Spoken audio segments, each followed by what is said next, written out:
दोस्तों नमस्कार। अगर मैं आपके सामने एक शब्द रखता हूँ सुपर पावर, तो सबसे पहले आपके दिमाग में क्या आता है? हो सकता है आप में से ज़्यादातर लोगों के दिमाग में अमेरिका ही आ रहा हो। और ये बात सच इसलिए भी है क्योंकि अमेरिका ही एकमात्र कंट्री है जो कि सुपर पावर होने के क्राइटेरिया को फुलफ़िल करता है। यूनाइटेड स्टेट्स ऑफ अमेरिका हर एक डोमेन यानी क्षेत्र पे डोमिनेट करता है, फिर चाहे वो मिलिट्री, कल्चर, टेक्नोलॉजी, डिप्लोमेसी, कोई भी हो, कुछ भी क्षेत्र हो। पर हमेशा से ऐसा नहीं था। 1800s के पहले तक ये वाला जो एरिया है ना, इसको साउथ एशिया, मतलब अभी हम साउथ एशिया बोलते हैं, ये जो एरिया था दुनिया का इकोनॉमिक सुपर पावर था। भारत से इत्र, कीमती कपड़े, कीमती पत्थर, गहने और जो मसाले, ये ये इंडिया सारी दुनिया को एक्सपोर्ट करता था, मेनली मेडिटेरेनियन कंट्री जो थी और जो रोमन अम्पायर था उनको। फिर जब इंडस्ट्रियल रेवोल्यूशन आया और कॉलोनाइजेशन हुई तो सारी इकोनॉमी वेस्टर्न कंट्रीज़ की तरफ शिफ्ट हो गई। तो जैसे मैंने अभी आपको कम शब्दों में बताया कि इंडिया एक समय दुनिया का इकोनॉमिक सुपर पावर रह चुका है, तो क्या आने वाले समय में, मेरा मतलब 2030 से है, इंडिया इकोनॉमिक सुपर पावर होने के साथ साथ क्या ओवरऑल सुपर पावर नेशन बन पाएगा? बस इसी क्वेश्चन का आंसर आज हम डिस्कस करने वाले हैं।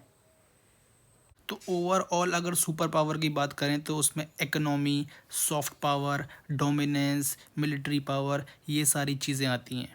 और अगर पर्टिकुलरली इकोनॉमी की बात करें तो purchasing power parity, nominal GDP, trade, कितना ट्रेड हो रहा है, आपकी फॉरेन रिजर्व्स कितने हैं, ये सारी चीज़ें काउंट होती हैं।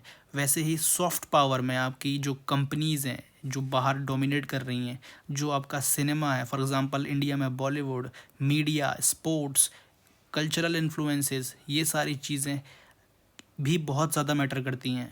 फिर ओवरऑल अगर डोमिनेंस में आते तो डोमिनेंस में आपकी कितनी हेजमनी है, आपकी लोग कितनी सुन रहे हैं, कितनी मोनोपोलीज़ हैं आपकी कंपनीज़ की बाहर, ये सारी चीज़ें, आपकी करेंसीज़, आपकी प्रोजेक्शन ऑफ पावर, आपका इन्फ्लुएंस सारी दुनिया में कितना है, ये चीज़ मैटर करता है। ठीक है।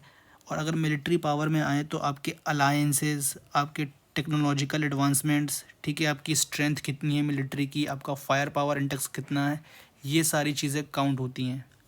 अगर स्पेसिफिकली मैं इकोनॉमी की बात करूं तो आज जो वेरियस कंट्रीज़ की इकोनॉमिक वैल्यू है और कंट्रीज़ का जितना शेयर है वर्ल्ड इकोनॉमी में, पूरा का पूरा चेंज हो जाएगा 2030 के आने तक। और अगर हम एक रिपोर्ट देखें जो कि London headquartered multinational bank Stanford chartered, ये एक बैंक है, उसकी एक प्रोजेक्शन रिपोर्ट आई है, उसके हिसाब से इंडिया 2030 तक दुनिया की सेकेंड लार्जेस्ट इकोनॉमी बन जाएगा। ठीक है, इन टर्म्स ऑफ पीपीपी मतलब परचेजिंग पावर पैरिटी, और थर्ड लार्जेस्ट इकोनॉमी बन जाएगा in terms of nominal GDP terms. ठीक है, यानी कि नॉमिनल जीडीपी टर्म्स में इंडिया नंबर 2 में होगा विथ अराउंड $10 ट्रिलियन इकोनॉमी। और अगर पर पीपीपी में देखेंगे तो अराउंड $46 ट्रिलियन की इकोनॉमी हो जाएगी इंडिया की 2030 तक। यहाँ मैंने सामने एक चार्ट दिया हुआ है, अगर उसको आप ध्यान से देखोगे तो उस पर दिया हुआ है कि इंडिया की जो एक्सेप्टेड ग्रोथ रेट है ना वो 7.8% है। मतलब इस ग्रोथ रेट के हिसाब से इंडिया ग्रो करेगा आने वाले सालों में 2030 तक। और यहाँ अदर वेरियस अदर जो सिटीज़ हैं उनकी भी ग्रोथ रेट मैंने दे दिया हूँ।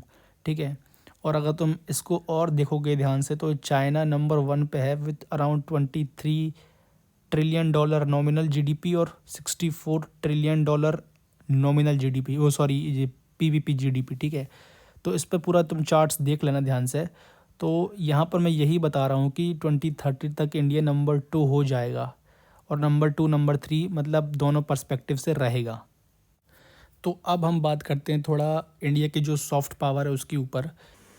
सॉफ्ट पावर होता क्या है? सॉफ्ट पावर एबिलिटी होती है किसी भी नेशन की किसी भी एरिया में दुनिया के पॉलिटिकल, मोरल, कल्चरल और अपना इकोनॉमिक मीन से इन्फ्लुएंस सेटअप करना। ठीक है, ये सॉफ्ट पावर होता है।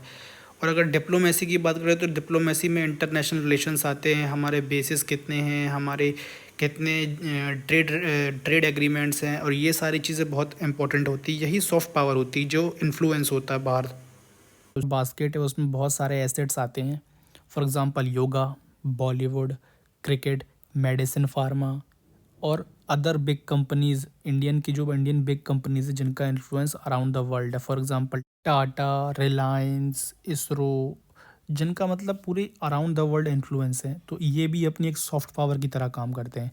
और उसमें एक और चीज़ जो आती है अपनी सॉफ्ट पावर एसेट में, वो है हमारा ह्यूमन रिसोर्स जो फैला हुआ है अराउंड द वर्ल्ड। मतलब हमारे इंडियंस न जाने कहाँ काम कर रहे हैं और अपना कल्चर फैला रहे हैं।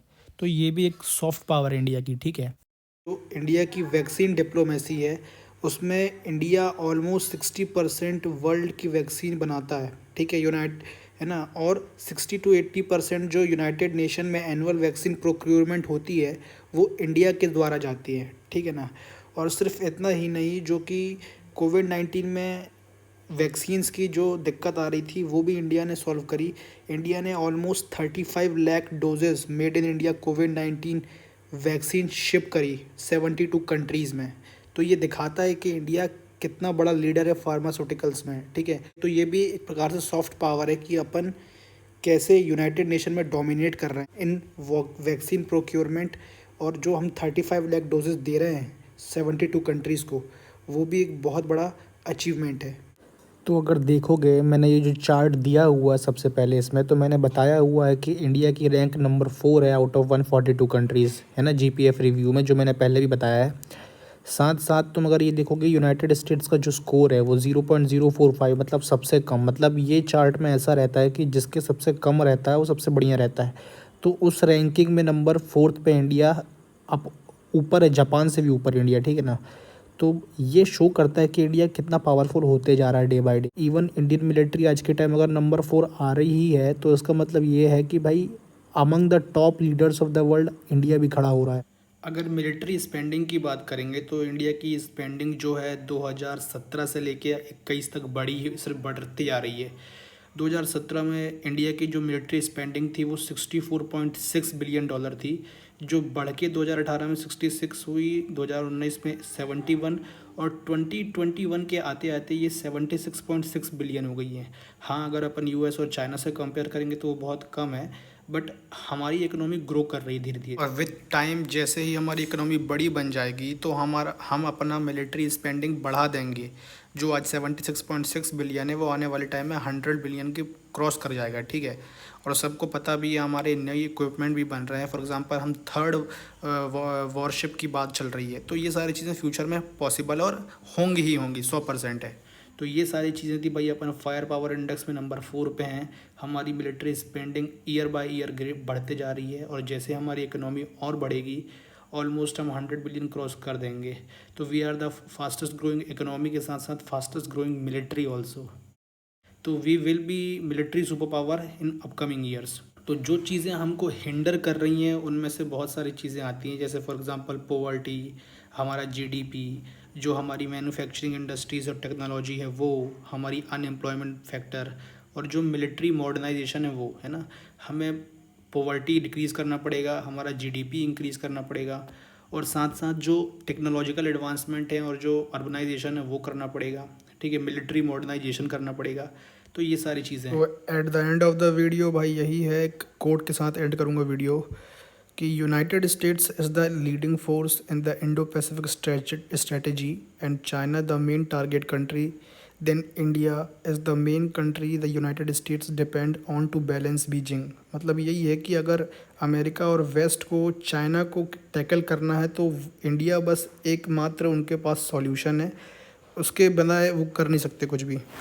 तो at the end of the video बस यही बोलना है भाई, सब्सक्राइब करो द पेपर सीज़न को, शेयर करो अपने फ्रेंड्स को, और जितने भी लोग वीडियो देखे उसके लिए थैंक यू।